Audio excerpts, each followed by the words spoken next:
He didn't explode. He evaporated, not in flames, but in silence.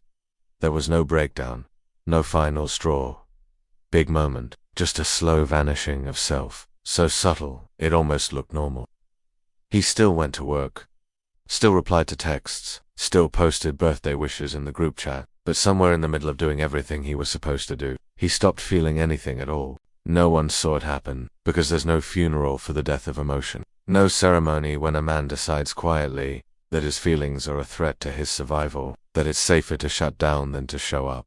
We call him strong, we say he's solid, but deep down, behind the routines, the achievements, the muted smiles, he's running on empty.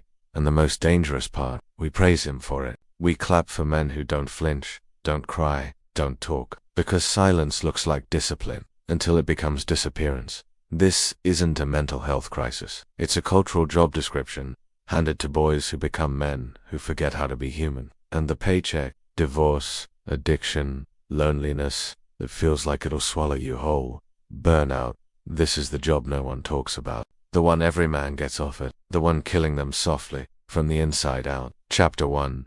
The Disappearing Man. He didn't vanish overnight. He faded. A little less joy here, a little less presence there. Skipped calls, numb replies, laughter that sounds like memory instead of feeling. You don't notice it at first. He's still functioning, still making money, still showing up. But it's not him anymore. It's a version of him that knows how to mimic engagement, not actually feel it. He forgets what he said 5 minutes ago. Not because he's careless, but because his mind is on autopilot. Because when you've spent years pushing down your emotions, you start living life like you're watching it through a window, not living in it. This man didn't lose himself in a war or a breakup or some catastrophic event. He lost himself in routine, in the slow erosion of identity that comes when your feelings are never asked about, never welcomed, never safe. And over time, he started equating feeling with failure, because every time he tried to be vulnerable, the world clapped back with shame. Man up, grow a pair, stop being soft. So now, he sits at dinners and doesn't speak unless spoken to. He listens to his partner vent, but has nothing to offer in return. Not because he doesn't care, but because he's forgotten what it means to emotionally respond. He's not angry, he's not even sad, he's just gone. But here's the cruel twist. Nobody sees him disappearing, because we've normalized men being emotionally vacant, as if that's just how it is. We call it masculinity, we call it being strong, but really, it's just survival in a world that punishes men for being whole. And once a man starts down that path of disappearing emotionally, he doesn't know how to come back, because you can't rebuild something when you no longer remember what it felt like to be real. Chapter 2. Emotion is a liability. From the moment he could speak, he was taught one thing louder than anything else. Don't feel too much. Not with words, with looks, with tone, with silence. Cried too loud. You're dramatic. Got hurt. Walk it off. Felt deeply. Why are you being soft? It doesn't take long for a boy to realize that emotion isn't just discouraged, it's punished. He learns that sadness makes others uncomfortable, that vulnerability makes him a target, that being sensitive isn't just a weakness, it's a risk. So what does he do? He adapts.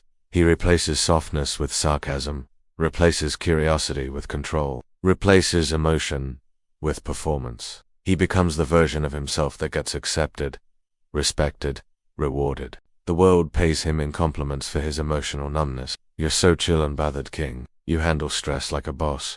But what no one sees is the cost, because the more he plays the part, the further he drifts from the parts of himself that feel. He doesn't celebrate wins. He doesn't grieve losses. He doesn't express need. He just functions, like a machine. And when emotion does rise up, heartbreak, regret, fear, he doesn't know what to do with it, because he never learned the language. Never practiced the processing, never believed he was allowed to feel deeply and still be strong. So instead, he buries it, under workouts, under workaholism, under I'm fine, because, in his world, emotion is a liability, the kind that gets you mocked, abandoned, or dismissed. He's not heartless, he's wounded. He's not cold, he's cautious, because every time he opened up, the world taught him it wasn't safe. And after enough of those lessons, he didn't just stop showing emotion. He stopped feeling it altogether. Chapter 3. The Hustle Mask. When he couldn't feel, he worked. When he couldn't cry, he trained. When his heart hurt, he hit the grind harder, because if he couldn't fix the pain, he could at least outrun it. Work became the therapy he was never allowed to seek. The gym became his confessional. Success became his only acceptable form of He tells himself it's discipline, but it's not. It's distraction, with a paycheck and abs. He builds a brand, starts a side hustle, wakes up at 5 a.m. for a cold plunge and lemon water. Not because it brings peace, but because it numbs the restlessness. It's easier to calculate macros than confront grief. Easier to chase KPs than face the fact that he feels utterly disconnected from who he used to be. And here's the wild part. The world loves this version of him. They repost his grind. They quote his no excuses mindset. They treat his hustle like holiness, but none of them ask why he never slows down, why he can't be alone with his thoughts, why silence terrifies him more than failure. Because if he stops moving, just for a second, all the feelings he's buried start crawling back to the surface, and he can't let that happen. So he keeps performing. Smile on Zoom, weights on the rack, another dopamine hit from checking off the next goal. But behind the scenes, there's a man who doesn't remember what peace feels like. Because his hustle isn't driven by ambition, it's driven by escape, and you can only run from yourself for so long. Chapter 4, Numb is the new normal. He doesn't feel sad, but he doesn't feel happy either. He's just neutral, like the emotional volume of life's been turned all the way down. And that's the scariest part. Not the breakdown, not the blow-up, but the flatline, where nothing feels worth reacting to anymore. Birthdays, wins, losses, love, they all blur into a monotone existence. People call it calm, but it's not calm. It's emotional frostbite, a slow, creeping numbness that spreads through his life like winter through his soul. You don't scream when you go numb. You just stop noticing. At first it feels like peace. No drama, no overwhelm, no tears, but then no excitement, no depth, no meaning. And one day he realizes he can't remember the last time he truly felt alive. Not okay. Because the truth is, numbness isn't safety. It's self-abandonment in disguise.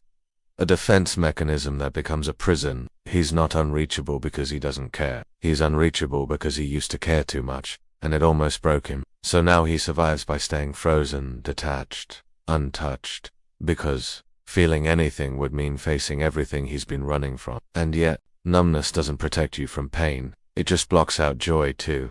This is where most men live in the in-between, not broken, not whole, just emotionally offline. And if you ask him how he's doing, he'll smile and say, "I'm good."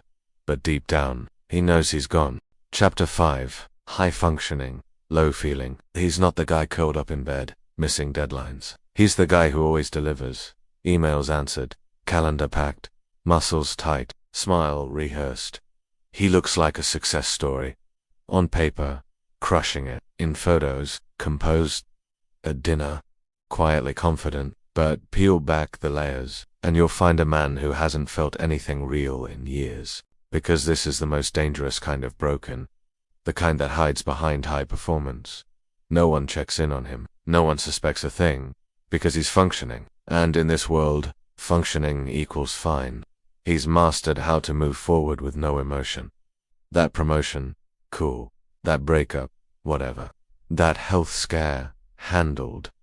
But it's not handled. It's buried. And every time someone compliments him for being so composed, it just pushes him further from himself. Because now he's rewarded for being unreachable. He's praised for being emotionally sterile. Like that's some kind of badge of honor. But here's the truth.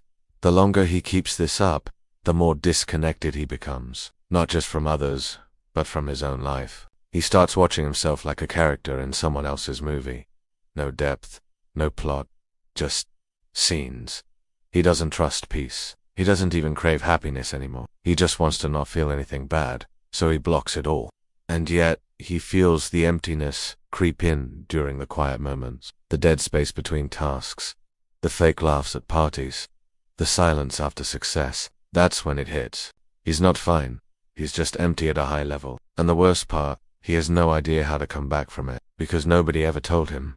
Success means nothing when you feel nothing inside. Chapter 6, The Cost of Silence. Silence always has a price, and eventually, he pays it.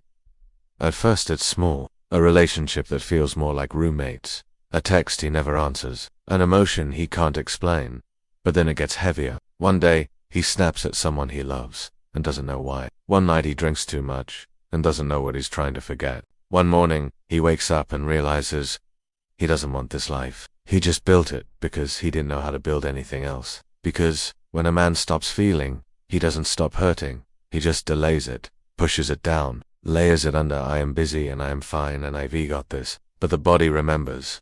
The mind keeps score. And the silent, it compounds until it crashes. And when it crashes, it doesn't whisper. It shows up as the panic attack in the middle of a meeting. The divorce he never saw coming.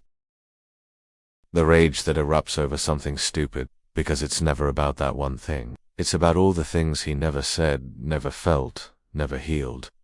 And the world finally pays attention, but only after he breaks. That's the cruel irony. A man can scream with silence for years, and no one will hear him until he collapses. And suddenly, people ask, why didn't he say something? Something he did. Just not with words. Every checked-out stare. Every late night alone. Every joke he made to dodge the truth. That was him asking for help. In the only language he was ever allowed to speak. Silence. Chapter 7, when he starts to feel again. It doesn't happen all at once. There's no fireworks, no big speech. Just a moment. A small, quiet moment where he feels something, and doesn't run from it. Maybe it's a tear he doesn't choke back. Maybe it's sitting still without numbing himself with noise. Maybe it's saying, I'm not okay. I'm not apologizing for it. That's when the shift begins. Because feeling again isn't dramatic. It's like waking up after years of emotional anesthesia. Every sensation feels foreign, raw, heavy, but also real. The anger, the grief, the joy, the love, it all comes rushing back. And for the first time in years, he knows he's alive. And this time, he doesn't run from the discomfort. He leans into it, because now he understands. Feeling isn't weakness. It's proof that you're still here, still capable of change, still willing to fight for something deeper than fine. And here's what they don't tell you. A man who can feel, a man who can face his shadow without flinching, own his pain without shame, love without armor, is a threat to the world that profits off his silence. He's no longer programmable, no longer performing. He's finally choosing himself, not the mask, not the grind, not the numbness. And when that happens, he doesn't just heal. He becomes dangerous. Not to others, to everything that ever told him to stay small, quiet, and broken. Outro: feel, then build. This isn't about being emotional. It's about being whole. The truth is, numbness never made any man unbreakable. It just made him easier to ignore. The world will praise your silence until it's the reason you disappear. It will reward your hustle. While your heart quietly rots beneath it, it will celebrate your discipline, but never ask what it's costing you. So here's the truth most men never hear. You don't need more motivation. You don't need another grind-set guru. You need to feel again, then build from that place. Because the strongest men aren't the ones who hide their pain. They're the ones who face it, hold it, learn from it, and then create with it. They build families, friendships, businesses, legacies, not to prove something, but because they finally remember who they are without the mask. You are not here to perform. You're here to be present, to build something real, to feel the highs, the lows, and the in-betweens, and still stand tall. So feel, then build. Not to be impressive, but to be undeniable.